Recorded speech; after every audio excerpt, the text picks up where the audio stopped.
Hi guys, welcome to the channel. I thought I'd do a quick video today as an overview of my MGB Roadster.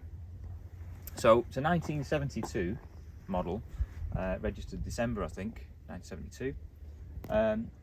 Bought this from my grandfather, so it's been in the family over 30 years and he's had a full restoration that I actually partook in a little bit as an apprentice, holding stuff, and I'll just skip to that picture while this traffic comes.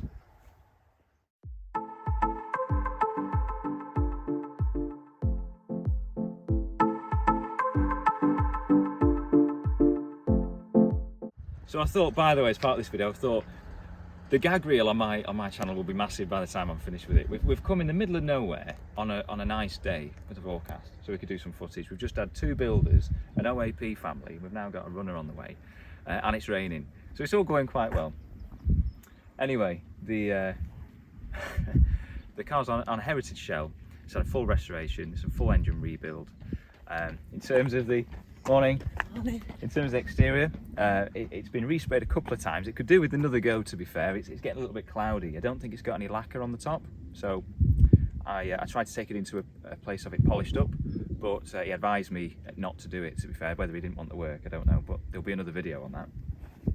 We've got the 14-inch mini lights. I was looking at upgrading to the 15-inch because I did want the Willwood 4-pot calipers when I didn't know any better. Now I've actually driven the car. It's absolutely fine, the stopping power, and with the ECB or EBC green stuffs, I haven't had any brake fade, and I've been giving it a bit of hammer now and again. A couple of badges on the car, as you can see. We've got the luggage rack, which is a really good addition actually. I've actually used it as well, put a picnic basket on the back and some chairs for camping. Again, there'll be another video on that, self-plugging away there. I've got the enamel boot badge, which I think is a really good option. I just think it looks really smart.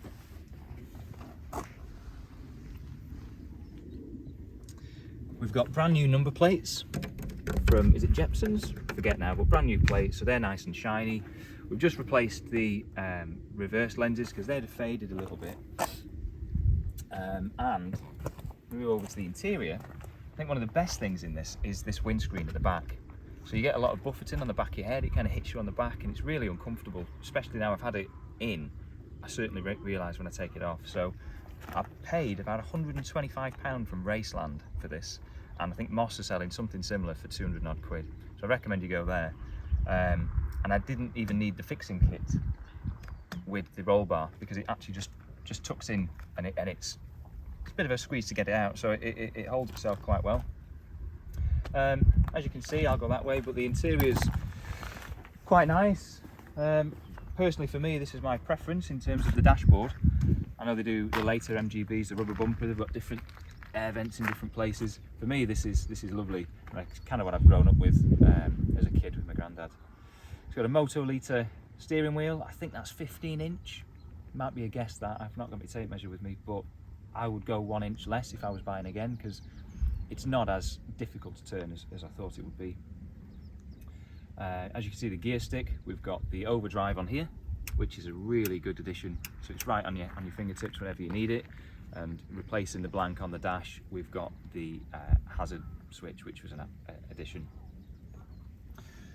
If I open up the bonnet and show you the beating heart of this engine, of this car, should I say. And we probably should just finish off the front as well. We've got the Lucas spotlights, which are all wired up. They do work, and they work very well actually. Yeah, so if you just take a look inside, we've got the 1800 engine. It's been fully rebuilt, and I'll just nip to a couple of pictures of that.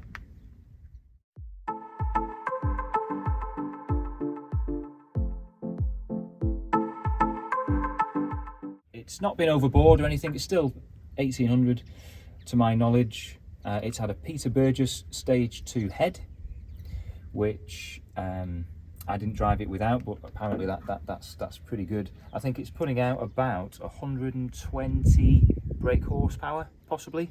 I know they originally left with 95 at the crank as original cars. This has got about 95 at the wheels, I think. It was rolling roaded, dynoed. Got the twin SU carbs. They're new actually. I think the old ones wore away, so rather than having them redone, we put new ones on. Sports coil on it.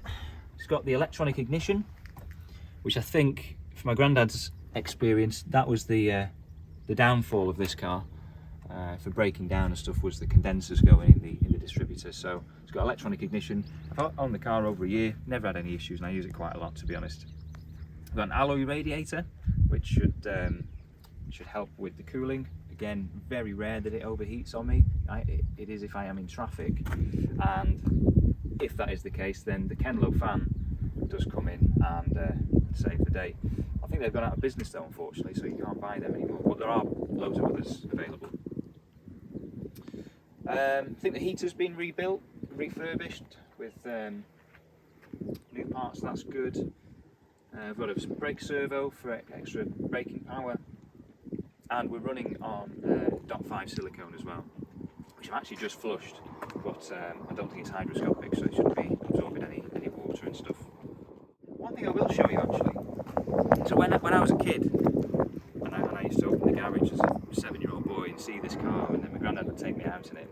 When he started it up, it was the most distinct, crisp, recognisable sound for me, and it just put hairs on the back of my neck. And he had a Yan Speed exhaust on it, which had a roll tip, and I always thought it was slightly upswept. So I got in touch with Yan Speed and got in, and they don't make them anymore. So they sold the jigs, and they don't do that anymore. So I went to Maniflow, and nothing on their website was exactly as I wanted. So I asked them to do me a custom job, and they did. So just come round to the back. I will have to cut this short soon because my car's getting wet and I'm not liking it. So they made me a custom pipe.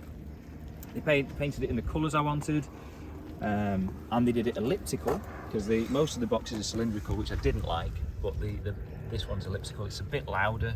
I think the cylindrical one's got a bit more packing in. So yeah, I'll start it up in a second, but you're just gonna have to bear with me because I'm getting wet and I don't like it. So we'll just put this up. In fact, it'd be a good video for that, wouldn't it? So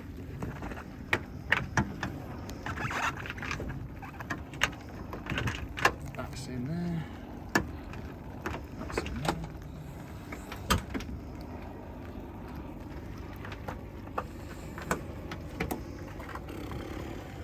Summer's day, this. They're all out. I've had runners, cyclists, I've now got some paraglider getting in my shop, upstaging me. Come right it.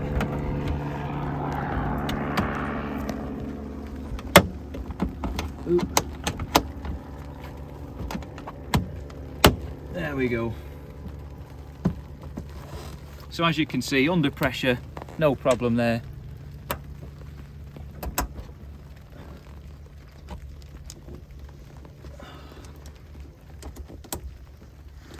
So that's how you put the hood up, if you were wondering. Oh! Edit that out. Right, we'll just start her up. What I am looking for, some shit coming off there. Anyway, nothing to see there. Always check that as well, you don't want that coming up.